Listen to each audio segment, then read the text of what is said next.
So hello everyone, कैसे हैं आप सब लोग। मेरा नाम है दीपक और आप सभी का स्वागत है दीपक ग्राफिक हिंदी यूट्यूब चैनल पे। सो यह है चैप्टर नंबर 10 और इस चैप्टर नंबर 10 में आज हम बात करेंगे ब्लेंडर के कुछ और ऑप्शंस के बारे में, कुछ और टूल्स के बारे में जो मुझे लगा कि थोड़ा इंपॉर्टेंट हैं। बाकी जो ऑप्शंस रह जाएंगे वो हम ड्यूरिंग दी कोर्स करते रहेंगे, पर कुछ ऑप्शंस हैं जो मुझे लगा कि आपको बताने चाहिए क्योंकि नेक्स्ट चैप्टर नंबर 11 से हम मॉडलिंग शुरू करेंगे। ओके, हम बेसिक मॉडलिंग से स्टार्ट करेंगे जिसमें हम बेसिक ऑब्जेक्ट्स बनाएंगे। Okay, and other stuff also. ठीक है, तो उसमें जो जो प्रॉब्लम्स आएगी तो मुझे लगा कि मुझे ये कुछ टूल्स हैं, ये कुछ ऑप्शंस हैं जो मुझे आपको बतानी चाहिए, यानी कुछ ज़्यादा ही इंपॉर्टेंट हैं जो कि आपके लिए बहुत यूज़फुल होने वाले हैं। एंड अगर आपने अभी तक मेरा चैनल सब्सक्राइब नहीं किया तो मेरे चैनल को सब्सक्राइब कीजिए। एंड मैं ऐसे ही आपके लिए ब्लेंडर से रिलेटेड अपडेट्स एंड ब्लेंडर से रिलेटेड वीडियोस लाते रहता हूँ। ओके, एंड चलिए शुरू करते हैं। तो हम पहले ऑप्शन की बात करते हैं। तो सबसे पहले मैं अपना शॉर्टकट वी आर इनेबल कर लूँ। ओके, तो यहाँ पर आप देख सकते हैं जो भी मैं कीज़ प्रेस करूँगा यहाँ आपको दिख जाएंगी। ओके, सो सबसे पहले हम बात करने वाले हैं ब्लेंडर के अपेंड और लिंक्स के बारे में, जो कि बहुत ज़्यादा इंपॉर्टेंट है और आपको यहाँ मिलता है। ओके, अपेंड क्या होता है और लिंक्स क्या होता है, तो मैं आपको दोनों चीज़ बताने वाला हूँ। तो सबसे पहले हम बात करेंगे अपेंड के बारे में।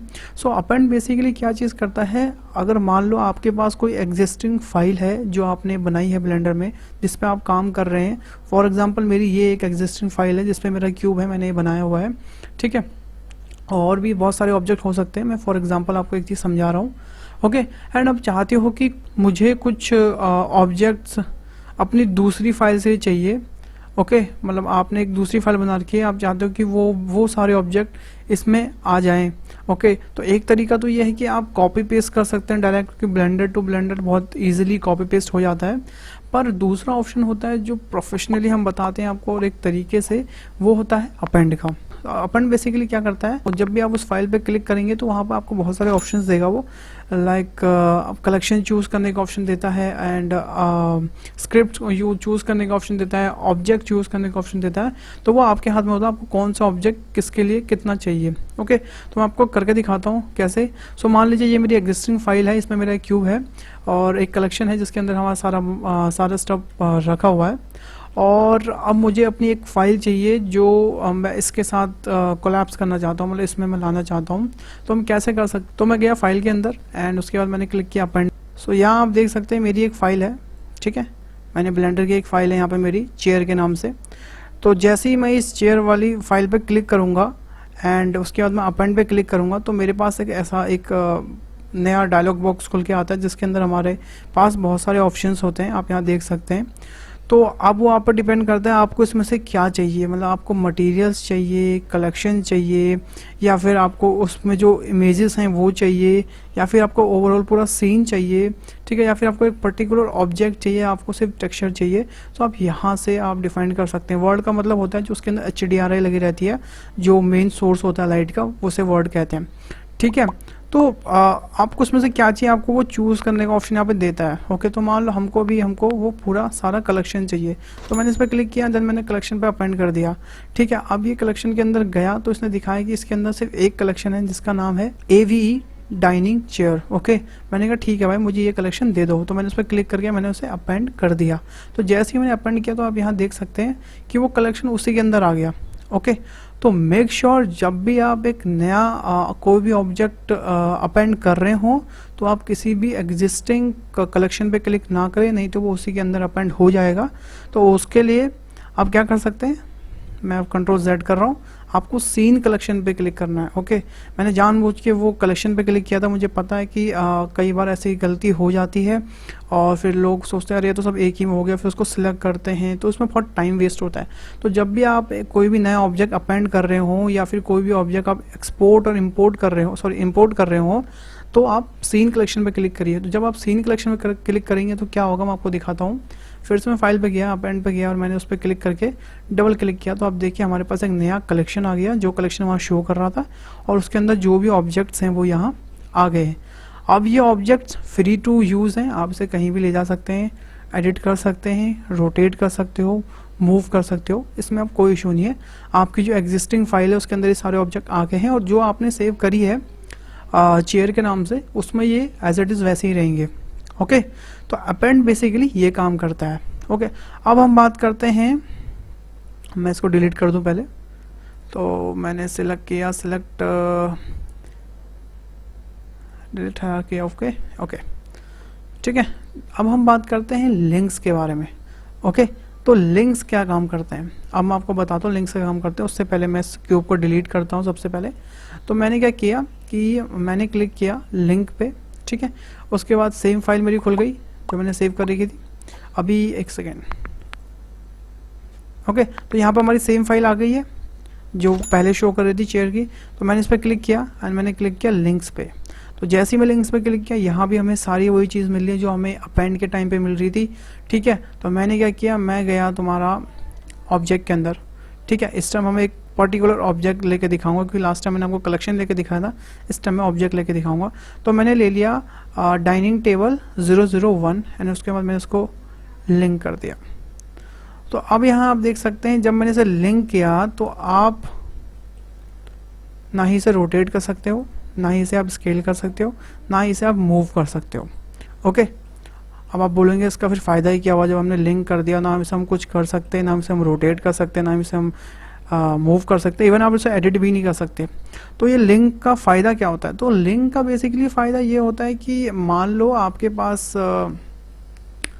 दो प्रोजेक्ट्स हैं और आप चाहते हो कि हमारा वो ऑब्जेक्ट एज इट इज़ वहाँ पे लिंक हो जाए, और अगर आप कुछ भी वहाँ चेंजेस करें तो यहाँ भी वो चेंजेस हो जाएं, आपको बार बार वो चीज़ें वहाँ पे कॉपी पेस्ट या फिर चेंजेस ना करनी पड़े। ओके, एंड सेकंड ऑप्शन ये होता है कि अगर मान लो आप टीम वर्क में काम कर रहे हो, ठीक है, क्योंकि ब्लेंडर के अंदर एक सीन का पूरा एक सेक्शन है जहाँ पर आप टीम वर्क पे काम कर सकते हो।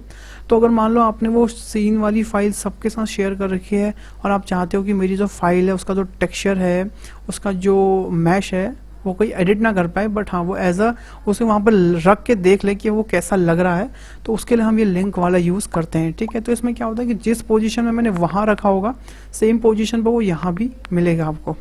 ओके, तो मैं आपको दिखा देता हूँ। अभी जैसे मैंने इसको किया तो ये ना ही ओपन हो रहा है, ना ये रोटेट हो रहा है, कुछ भी नहीं हो रहा। तो मैं आपको दिखाता हूँ, अगर आपको इसमें कुछ भी चेंजेस करने हो तो आपको ओरिजिनल फाइल में जाना होगा, ठीक है। तो वो कैसे, मैं आपको दिखाता हूँ। मैंने इसको डोंट सेव किया, ठीक है, या फिर मैं इसको भी सेव कर देता हूँ। चलो, इसको भी मैंने सेव किया चेयर 2 के नाम से, ठीक है, एंड मैंने इसको सेव कर लिया और मैंने अब वो वाली फाइल खोल दी। मैं गया यहाँ पे और मैंने चेयर वाली फाइल खोली। तो अभी आप देख सकते हैं हमने ये वाला ऑब्जेक्ट लिया था वहाँ पे, ठीक है। अब मैं यहाँ इस पर कुछ भी चेंजेस करता हूँ इन द सेंस कि अगर मान लो मैंने इसका साइज़ थोड़ा सा बढ़ा दिया इन सब से ताकि ये थोड़ा डिफरेंट लगे, ठीक है, और उसके बाद मैंने इसे सेव कर दिया। और देन अब मैं वो वाली फाइल जो खोलूँगा अपनी चेयर 2 वाली, तो वहाँ देखिए यहाँ भी इसका साइज़ इंक्रीज़ हो गया। एंड अगर मैं वहाँ से उसकी प्लेसमेंट चेंज करूँगा, जैसे मान लीजिए मैं उसकी थोड़ी प्लेसमेंट भी आपको चेंज करके दिखा देता हूँ। मैंने इसे यहाँ से मूव किया इस वाले ऑब्जेक्ट में, सॉरी, अगर मैं इसकी प्लेसमेंट भी चेंज करके, तो मैंने यहाँ से इसको कुछ मूव किया कुछ यहाँ, ओके, एंड अब मैं यहाँ पे इसको सेव कर दूंगा। तो अब यहाँ देखिए वो यहाँ भी चेंज हो गई होगी। ओके, तो पहला काम तो ये है कि हम लिंक्स करके हम एक मास्टर फाइल बना सकते हैं, उसके बाद हम अपनी फाइल को किसी के साथ भी शेयर कर सकते हैं, ठीक है, क्योंकि वो बंदा ना ही इसमें मैश एडिट कर सकता है, ना ही उसको रोटेट कर सकता है, ना ही उसको वहाँ से हिला सकता, उसमें कोई भी ट्रांसफॉर्मेशन नहीं कर सकता, और इवन दो उसमें कोई टेक्सचर भी वो नहीं ऐड कर सकता। आप देखिए इसमें हमारे पास टेक्सचर पे भी देखिए, आप जाओगे तो आपको ना कोई कलर चेंज कर सकते हो, आप कुछ भी नहीं कर सकते, सब आपको ग्रे आउट मिलेंगे। आप देखिए यहाँ, इवन आप यहाँ पे आप ऑटो स्मूथ भी इनेबल नहीं कर सकते इसका। ओके, तो इतना मतलब पावरफुल होता है ये लिंक वाला option. Okay, but in case अगर आपको ये जो फाइल है, ये जो चेयर है, आपको एडिट करनी है, देन आप कैसे कर सकते हो। ओके, आप गए ऑब्जेक्ट पे, उसके बाद आप जाएंगे रिलेशन पे, और यहाँ पर ऑप्शन आता है मेक लोकल। तो यहाँ पर ऑप्शन आता है make local as a selected object. तो जैसे ही मैं इस पर क्लिक करूँगा तो अब आप देखिए क्या होगा कि जब मैं इसको मूव करूँगा तो ये मूव हो रहा है, मैं स्केल करूँगा तो स्केल हो रहा है। ओके, एंड इवन मैं इसको रोटेट करूँगा तो ये रोटेट भी हो रहा है। तो अब हम इसमें रोटेट कर सकते हैं, इसको स्केल कर सकते हैं, इसकी ट्रांसफॉर्मेशन कर सकते हैं, इवन दो हम इसको कॉपी भी कर सकते हैं। अब देखिए जितने भी टाइम आपको कॉपी करना है आप इसे कॉपी कर सकते हैं। Okay, let me delete those chairs. Okay, तो अब क्या है कि हमारे पास एक ऑप्शन हो गया कि हम इसे अब कहीं भी मूव कर सकते हैं, कहीं भी रोटेट कर सकते हैं, हमको ये फ्रीडम मिल गई है। ओके, बट स्टिल अभी हम इसका मैश नहीं अपडेट कर सकते, मतलब हम इसको एडिट मोड में नहीं जा सकते। अब यहाँ देखिए हम एडिट मोड पर क्लिक तो कर रहे हैं पर वो बोल रहा है कि हम एडिट मोड में नहीं जा सकते। तो उसके लिए आपको क्या करना होगा, आप फिर से ऑब्जेक्ट पे जाएंगे और यहाँ पे आपको ऑप्शन मिलेगा रिलेशन का, फिर आप मेक लोकल पर जाएंगे और यहाँ पर आपको ऑप्शन मिलेगा सिलेक्टेड ऑब्जेक्ट एंड डेटा। तो जैसे आप इस पर क्लिक कर देंगे तो क्या होगा, तो अगर अब मैं एडिट मोड में जाऊँगा तो आप देख सकते हैं हम इसके एडिट मोड में आराम से जा सकते हैं, कोई इशू नहीं है। अब आपको जो भी एडिटिंग करनी है थ्रू आउट योर क्रिएटिविटी आप इसको आराम से यहाँ से कर सकते हैं। ओके, बट अभी भी यहाँ पे एक प्रॉब्लम है कि आप इसका मटेरियल नहीं चेंज कर सकते स्टिल, क्योंकि ये उस फाइल के साथ लिंक, अगर मैं इस पर क्लिक करूँगा तो ये डायरेक्ट उस वाली फाइल के पास पहुँच जाएगा जहाँ भी ये लिंक होगी। ओके, तो अभी भी आप इसका टेक्सचर आप इसका चेंज नहीं कर सकते, आप इसमें कलर नहीं दे सकते हैं। ओके, एंड स्टिल आप उसको ऑटो स्मूथ भी अभी नहीं कर सकते। तो आप उसके लिए आपको क्या करना होगा, आपको फिर से ऑब्जेक्ट पे जाना होगा एंड उसके बाद आपको जाना होगा रिलेशन पे एंड यहाँ आपको जाना होगा मेक लोकल्स और यहाँ पर ऑप्शन है selected object data and material. तो जैसे ही आप यहाँ पे क्लिक करेंगे तो आप यहाँ देखिए अब हम आराम से किसी का भी कोई भी कलर चेंज कर सकते हैं, इवन हम बेस कलर चेंज कर सकते हैं, इवन हम रफनेस मैप चेंज कर सकते हैं। अब आपको जो भी चेंजेस करने हैं आप आराम से यहाँ कर सकते हैं। तो अगर आपको इतना सब कुछ एक साथ नहीं करना, ये पहले आप उसका ट्रांसफॉर्मेशन को इनेबल करोगे, फिर उसके मैश डेटा को इनेबल करोगे, फिर उसके टेक्सचर डेटा को इनेबल करोगे, तो उसके लिए एक और ऑप्शन है। वो क्या ऑप्शन है मैं आपको फिर से दिखा देता हूँ। मैं गया चेयर 2 पे, ठीक है, सो मैंने इसको डोंट सेव किया फिलहाल। सो हमारे पास सेम अभी वही कंडीशन है कि ना हम इसे मूव कर सकते हैं, ना इसे हम कहीं भी रोटेट कर सकते हैं। ओके, तो उसके लिए आपको क्या करना है, आपको ऑब्जेक्ट पे जाना है और उसके बाद आपको रिलेशन पे क्लिक करना है, उसके बाद मेक लोकल पे आपको क्लिक करके ऑल पे क्लिक कर देना है। तो जैसे ही आप ऑल पे क्लिक करेंगे तो आपका अब यहाँ पे मटेरियल भी चलेगा, मैच डेटा भी चलेगा, इवन आपको रोटेट ट्रांसफॉर्म कुछ भी कर सकते हैं। ओके, तो ये काम करते हैं अपेंड और लिंक, जो कि बहुत यूज़फुल है। आप जब कभी वर्क करोगे ब्लेंडर में कुछ ऐसी पर्टिकुलर फाइल्स पे, तो तब आपको उसकी इम्पोर्टेंस का बहुत ज़्यादा रियलाइज़ होगा। सो लिंक वाले में तो इतना अच्छा है कि आप एक फाइल में एडिट कीजिए, आपके पास 100 फाइलें हैं, उसकी अगर 100 कॉपियाँ हैं तो 100 में ही चेंज हो जाएगा। और ये काफ़ी अच्छा है, मतलब आपको अगर कुछ सीन बनाना है जिसमें आपने कुछ में आपने बना दिया भी कि एक सीन में हमने बनाया बाहर का सीन, दूसरे में हमने अंदर का सीन बनाया और आपने उस फाइलों को दोनों को आपस में लिंक कर दिया, तो आप आराम से उन दोनों को अपेंड करके एक फ़ाइल बना सकते हो। ठीक है, जिससे क्या होता है कि फ़ाइल हैवी भी नहीं होती है, आपकी फ़ाइल भी हैवी नहीं होती है और आपको भी काम करने में थोड़ा ईजी लगता है। ओके, सो ये था अपेंड और लिंक्स। तो अब हम बात करते हैं कुछ और ऑप्शंस के बारे में। तो आज मैं आपको बताने जा रहा हूँ एक बहुत ही ज़्यादा यूज़फुल ऑप्शंस, ओके, जिसे कहते हैं हम शेड स्मूथ। सो ये एग्जैक्टली कैसे काम करता है, तो उसके लिए मैं आपको इसको चेयर को डिलीट करता हूँ एंड मैं एक क्यूब ले लेता हूँ, ठीक है, जो मैंने यहाँ पे ले लिया है। उसके बाद जैसे ही मैं इस पर राइट क्लिक करूँगा तो यहाँ पर ऑप्शन आता है शेड स्मूथ का, ठीक है। तो ये शेड स्मूथ क्या करता है, बाय डिफ़ॉल्ट ये शेड फ्लैट होता है, ठीक है, पर मैं इसको शेड स्मूथ कर रहा हूँ। तो जैसे ही हमने इसको शेड स्मूथ किया तो आप देखिए अभी इसमें कुछ अजीब सा ही हो गया, मतलब ये थोड़ा सा ऐसा लगता है कि पिघल सा गया हो, कुछ ऐसा सा हो जाता है, एकदम वियर्ड सा, मतलब ये इफेक्ट अच्छा नहीं आया। हमको ऑब्जेक्ट स्मूथ करना है बट एटलीस्ट उसके जो ये एजेस हैं वो तो हमें दिखें, शार्प दिखें। तो उसके लिए हमारे पास एक ऑप्शन होता है, अगर मैं ऑब्जेक्ट डेटा प्रॉपर्टी में जाऊँ और नॉर्मल्स पे क्लिक करूँ तो यहाँ पर हमारे पास ऑप्शन आता है ऑटो स्मूथ। ओके, सो ये ऑटो स्मूथ बेसिकली क्या करता है, मैं जैसे इसको इनेबल करूँगा तो आप देखिए कि हमारा जो वो ऑब्जेक्ट है वो अब स्मूथ हो गया है, ठीक है। सो वो इसने क्या किया, मतलब ऐसा कि ये स्मूथ हो गया, तो उसके पीछे का जो मेन लॉजिक है वो है, आप यहाँ देखिए यहाँ पर कुछ डिग्रीज लिखे हैं, जहाँ पर कुछ नंबर ऑफ वैल्यूज़ लिखी हुई हैं, ठीक है। तो इसने क्या किया, 30 डिग्री के एंगल में जितने भी फेसेस थे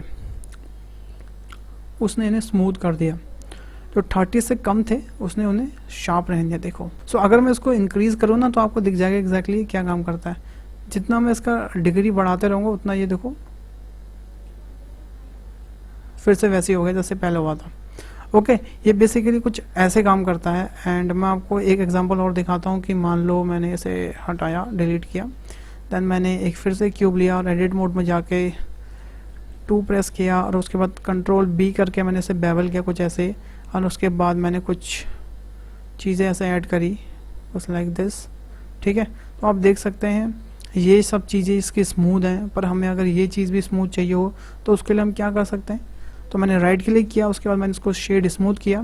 तो आप देख सकते हैं इसने शेड स्मूथ तो किया है, पर ये सेम वही चीज़ हो गई जो हमने हमारे साथ क्यूब के साथ हुई थी, और एजेस भी अभी भी काफ़ी ज़्यादा एजी लग रहे हैं ओके देखने में।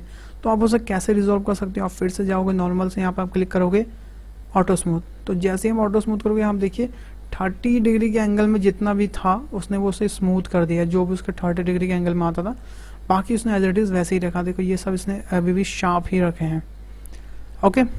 तो ऑटो स्मूथ बेसिकली कुछ ऐसे काम करता है। एंड मैं आपको एक बार सुजैन के साथ भी दिखा देता हूँ ये कि ये कैसे काम करता है।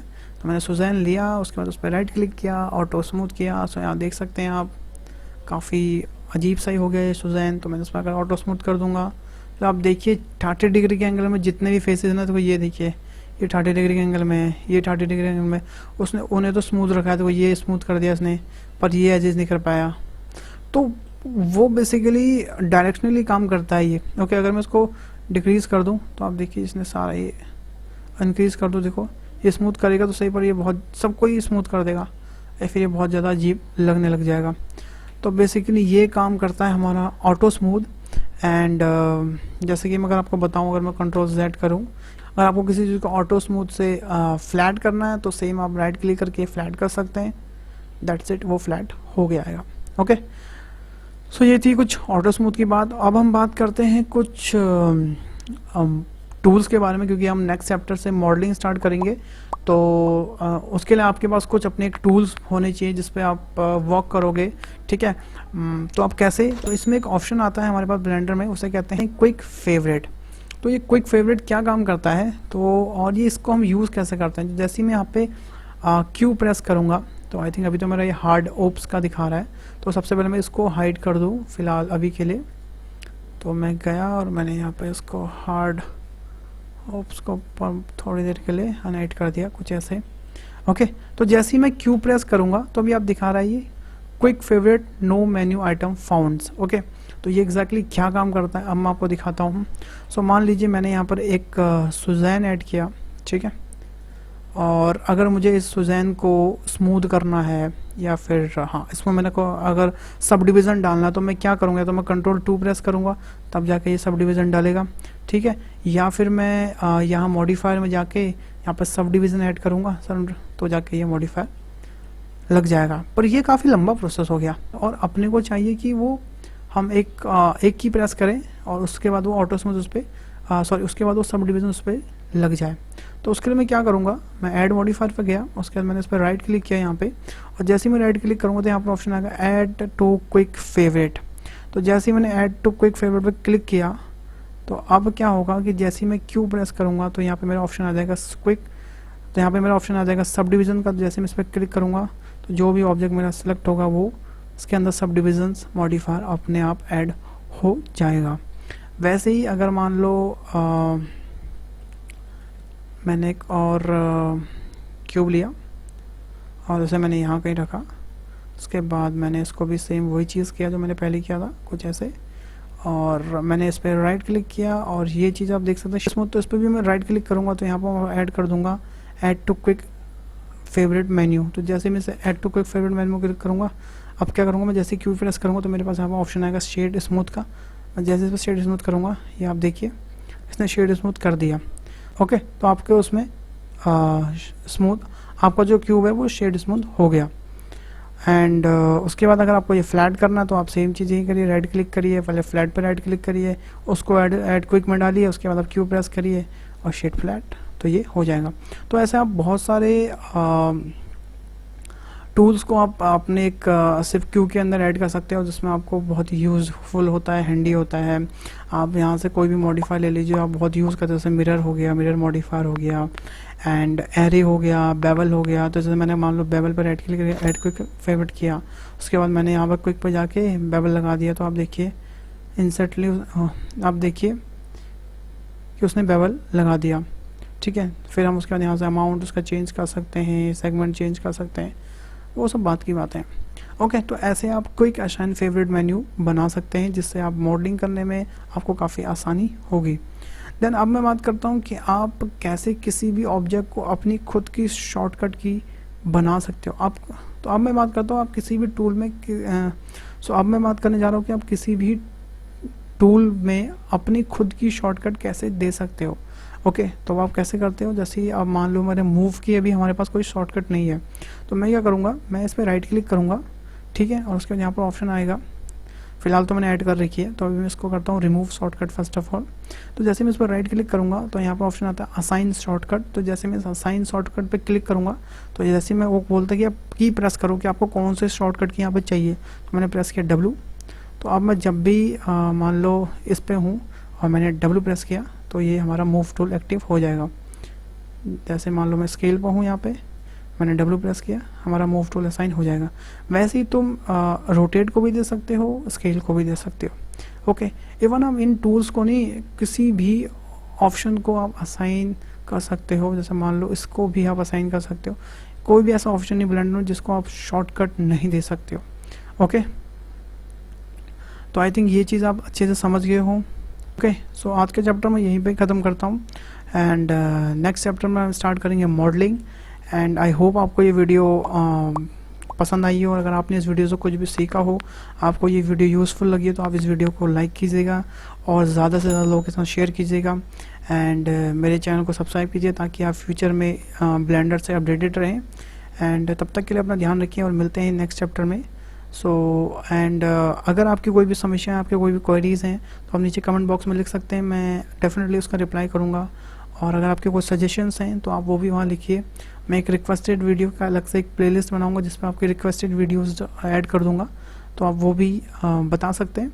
तो तब तक अपना ध्यान रखिए। Bye bye, take care, stay home.